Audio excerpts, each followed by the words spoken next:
रस्त्यातला डांबर गिळला तरी सुद्धा त्यांचं पोट भरत नाही। त्यामुळे भस्म्या रोग माहिती आहे ना, भस्म्या रोग, तो भस्म्या रोग झालेला हा एनाकोंडा आहे। म्हणून मी सांगितलं याचं एक वेगळेपण आहे। हा भस्म्या रोग झालेला एनाकोंडा आहे आणि याचं पोट कधीच भरत नाही, भरणार नाही।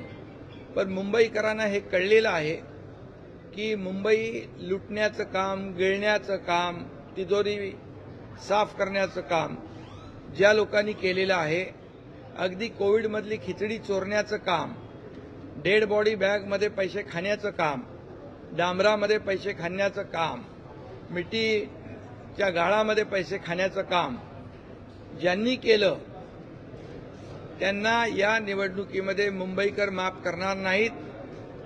ही भीती त्यांना दिसू लागली आहे, पराभव त्यांना दिसू लागलेला आहे, म्हणून अशा प्रकारचा टीका ते करू लागलेले आहेत।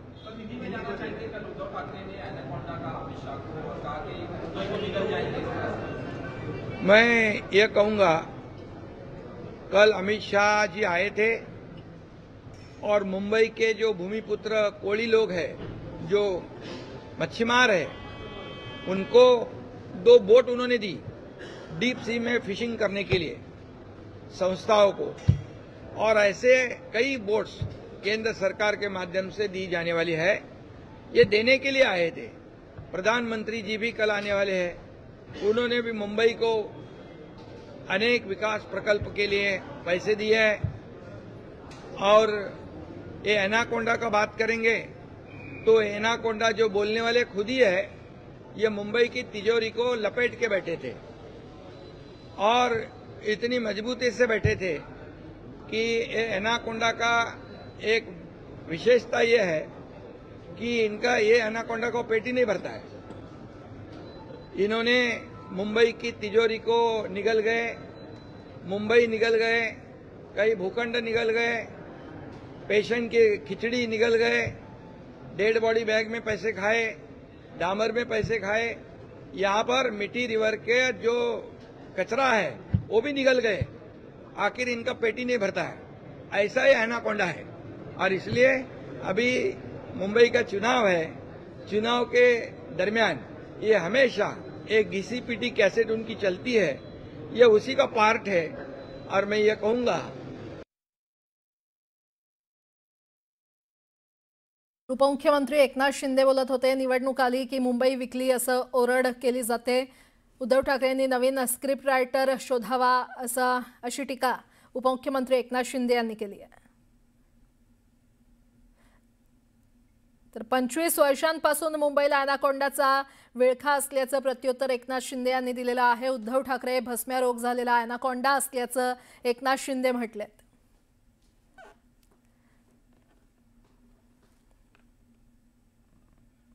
25 सालों से मुंबई की जो हालत बना के रखी है, ये हम जब मैं मुख्यमंत्री बन गया, महायुति सरकार बनी, तब कंक्रीट के रोड बनाने शुरू हो गए, ब्यूटिफिकेशन शुरू हुआ, एसटीपी के काम शुरू हुए, मेट्रो को इन्होंने रोक दिया था, वो काम शुरू हुए। तो लोग जानते हैं कि विकास करने वाले कौन है और मुंबई को निगलने वाले कौन है। मतचोरीचा मुद्दा पुढे करत 1 तारखेला मोर्चा काढतायत। काय मतचोरीचा मुद्दा अजूनही ते रचतायत, पुढे मोर्चा काढतायत 1 तारखेला।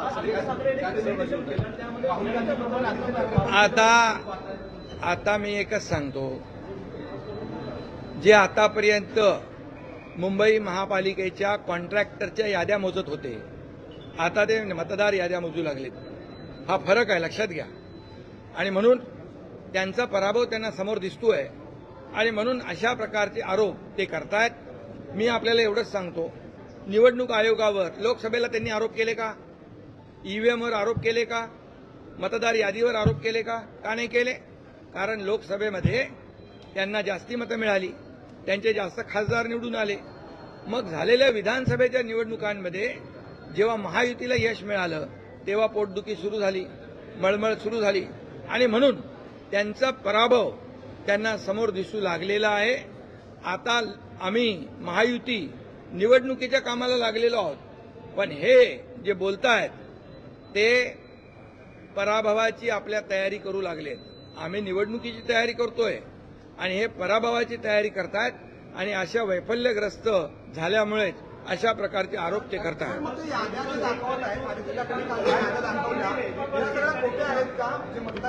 मी सांगितलं ना, ते अगोदर कॉन्ट्रॅक्टरच्या याद्या वाचत होते, आता ते ह्या याद्या वाचू लागल्या. चांगली सुधारणा झालेली आहे.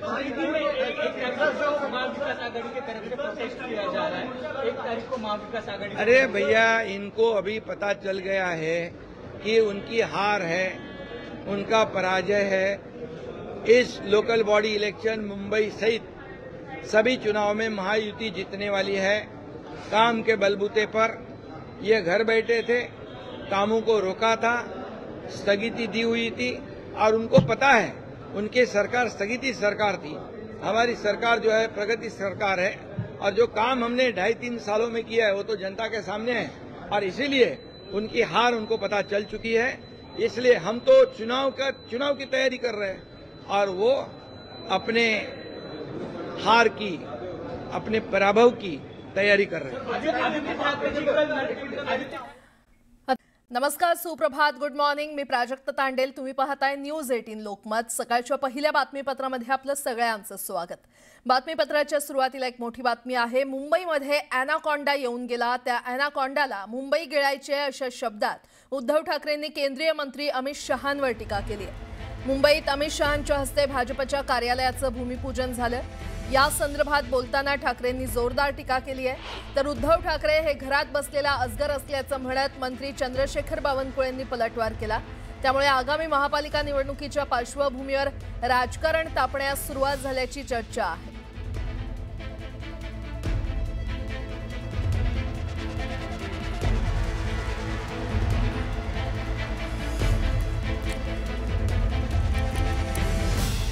तर मुंबईमध्ये अॅनाकोंडा येऊन गेला. त्या अॅनाकोंडाला मुंबई गिळायचे अशा शब्दात उद्धव ठाकरे यांनी केंद्रीय मंत्री अमित शहा यांच्यावर टीका केलेली आहे.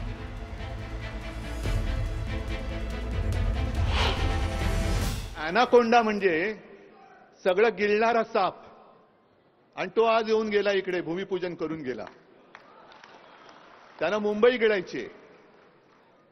बरं, गिळणार ती गिळणार, तुला कशी गिळून देतो बघतो. नाही, तुझं पोट फाडून बाहेर आलो तर नावाचं नाही. दरम्यान उद्धव ठाकरेंच्या या टीकेला बावनकुळे यांनी एक्सवर पोस्ट करत जोरदार प्रत्युत्तर दिलंय. नेमकं ते काय म्हटलेत पाहूयात.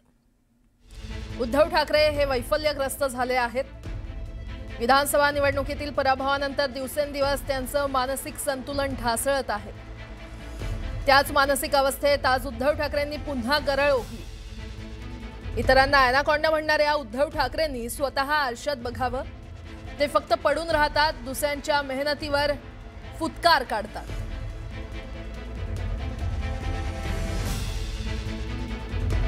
या अजगरानं स्वतःच्या पक्षालाच गिळून टाकलं. 25 वर्ष मुंबई गिळंकृत केली तो अजगर आज इतरांवर दोष देतोय. अत्यंत खालच्या स्तरावर जाऊन टीका केली. तो नीच स्तर आम्ही गाठू शकत नाही, असं ट्विट चंद्रशेखर बावनकुळे यांनी केलेलं आहे. मुंबईमध्ये शिवसेना ठाकरे गटाचा निर्धार मेळावा पार पडला आणि या मेळाव्यात बोलताना उद्धव ठाकरे यांनी भाजपवर जोरदार हल्लाबोल केलेला आहे.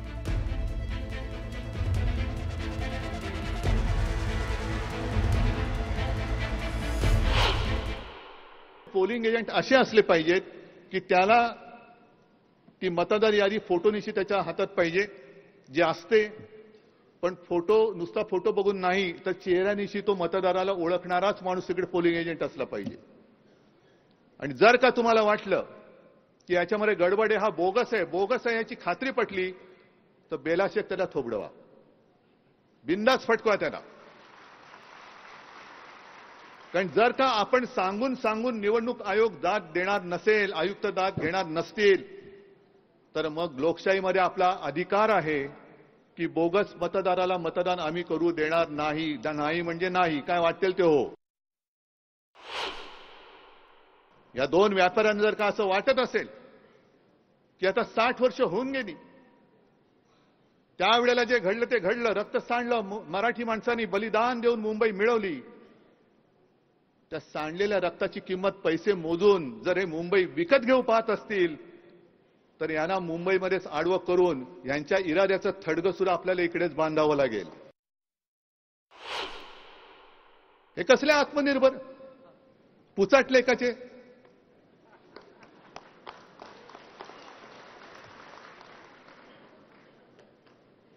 यांचा राग काय येतो. अरे खुले मैदानात या ना. आहे ना तुम्ही मर्दाची अवलाद असाल तर मैदानात उघड या आणि नामर्दाची अवलाद असाल तर मत चोरी करून या. ठरवा आता भाजपने काय करायचं ते. मर्दाची अवलाद आहात की नामर्दाची अवलाद आहोत. आम्ही मर्दाचे आहोत. आम्ही मैदानात लढणारी माणसं आहोत.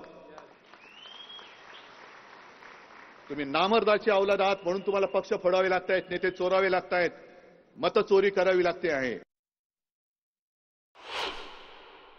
भारतीय जनता पक्ष म्हणजे स्वयंघोषित देशप्रेम्यांची ही बोगस टोळी आहे. उघडपणाने मी सांगतो, बोगस टोळी आहे ही. स्वतः देशप्रेमी म्हणून जाहीर करायचं आणि सगळं बोगस देशप्रेम दाखवायचं. आत्मनिर्भर भारत करणारे, आत्मनिर्भर भारत. अजून आत्मनिर्भर भाजप नाही होत. लोक चोरावी लागतात त्यांना, पक्ष फोडावे लागतात, पक्ष चोरावे लागतायत, नेते फोडावे लागतायत, मतं चोरावी लागतायत आणि आत्मनिर्भर. हे कसले आत्मनिर्भर पुचाटले एकाचे.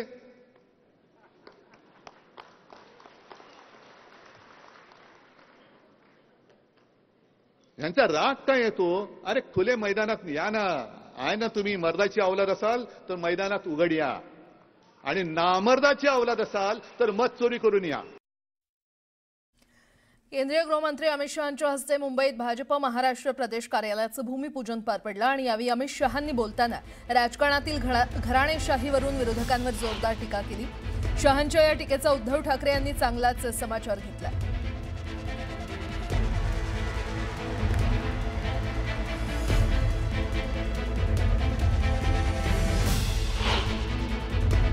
जो परिश्रम करता है, पार्टी के सिद्धांतों पर आगे बढ़ता है, जिसके अंदर परफॉर्मेंस करने की ताकत है, वो ही इस पार्टी में बड़ा नेता बन सकता है मित्रों.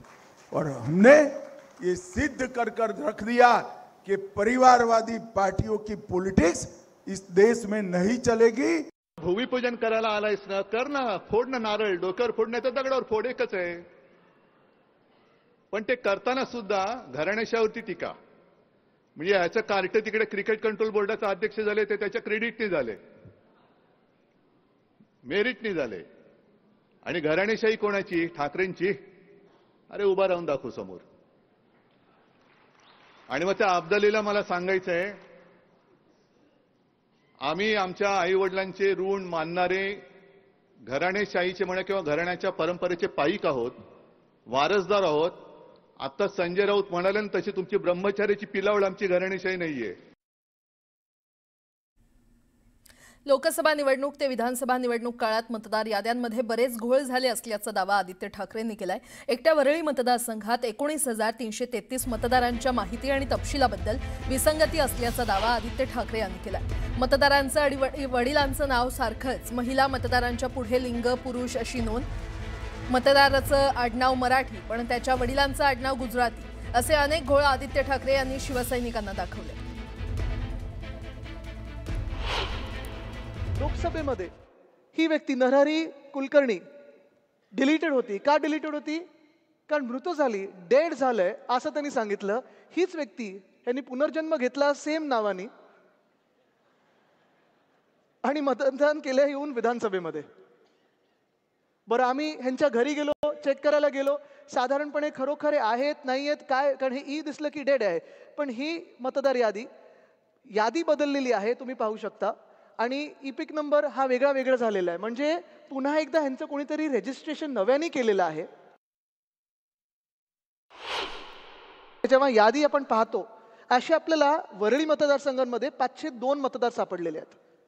म्हणजे वडिलांचं नाव पण तेच आहे किंवा रिलेटिव्हचं पण नाव तेच आहे आणि स्वतःचं पण नाव तेच आहे. हे तर ठळकपणे आपल्याला एक यादी वाचनमध्ये जी आता यादी येईल त्याच्यात तुम्हाला दिसेल. ही यादी सगळ्यांकडे आहे. हा व्हिडिओ प्ले करतो, बघा व्हिडिओ बघा.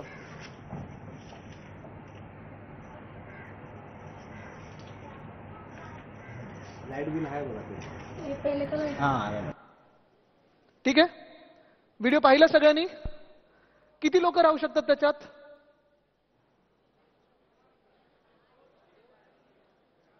2, 4, कोंबून कोंबून 5, 38 लोक दाखवलेत या घरामध्ये. आणि त्या 38 मधून एक सुद्धा कोणी व्यक्ती तिथे राहत नाही. आम्ही जाऊन व्हिडिओ काढला, जाऊन पाहून आलो. 48 मतदार दाखवले होते. ऍड्रेस पत्ता काय दाखवला असेल? घसीटाराम हलवाई म्हणून एक दुकान दाखवलं. त्याच्यावर 48 मतदार नोंदवलेले आहेत. पहिली गोष्ट म्हणजे दुकानावर तुम्ही कोणाचं रहिवासी म्हणून नोंद करूच शकत नाही. त्याच्यावर रेसिडेन्सी म्हणून तुम्हाला मतदान मिळू शकत नाही. पण गंमत अशी आहे की हे सगळे माहिती काढत असताना आम्ही जेव्हा इथे गेलो, घसीटाराम हलवाईमध्ये थोडी हलवाई घ्यायला गेलो, तेव्हा आत्ताची परिस्थिती अशी आहे. आणि हे दुकान 10 वर्षापूर्वीच कोणीतरी तोडून मोकळं होऊन पुढे गेलेलं आहे. तिथे एक सुद्धा ही व्यक्ती राहत नाही 48 मधून.